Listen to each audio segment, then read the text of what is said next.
ये तो हम सबको पता है कि दान करना अच्छी बात है और दान करने से महान पुण्य मिलता है। लेकिन क्या आप जानते हैं कि किन चीजों का दान करने से आपको असल में पुण्य मिलता है? आपको दानवीर कर्ण की कहानी सुनाती हूँ। उनका तो नाम ही दानवीर हो गया था क्योंकि उनके दरवाजे से कभी कोई खाली हाथ नहीं गया। कोई भिखारी आया हो, कोई साधु आया हो, चाहे जिसने जो मांगा हो, कर्ण ने उसे वो दिया। सोना, चांदी, हीरे, जवाहरात सब कुछ कर्ण ने दिया। यहाँ तक कि उनसे उनका कवच और कुंडल मांग लिया गया था, वो भी कर्ण ने बिना सोचे निसंकोच दान में दे दिया था।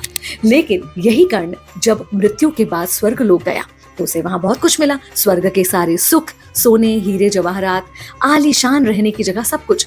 लेकिन उसे वहां भोजन नहीं मिलता था। परेशान हो गया, भूख से व्याकुल होकर यमराज के पास पहुंचा और पूछा कि मुझे खाने को कुछ क्यों नहीं मिलता। तब यमराज ने कहा कि आपने सारे जीवन बहुत कुछ दान किया, लेकिन कभी अन्न का दान नहीं किया, अनाज दान में नहीं दिया, इसलिए यहाँ पर आपको भी कुछ हम खाने को नहीं दे पा रहे।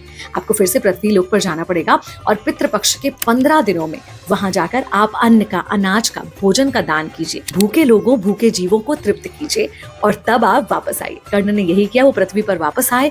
उन्होंने 15 दिनों तक अन्न का दान किया और उसके बाद उन्हें वैभव से भरा भोजन स्वर्गलोक में खाने को मिला। कहने का मतलब यह है कि भले आप बहुत कुछ क्यों ना दान करते हो, लेकिन अन्न का दान सबसे महान माना जाता है, क्योंकि जीवन के लिए जो सबसे महत्वपूर्ण चीज है वो अनाज, वो अन्न है। पवित्र अनाज, शुद्ध अनाज जो दूसरों के लिए सेहत का वरदान बन जाए, ऐसा अनाज इस पितृपक्ष में आप भी दान कीजिए। तभी आप भी अपने पितरों को सही मायनों में तृप्त कर पाएंगे और अपने लिए पुण्य भी अर्जित कर पाएंगे।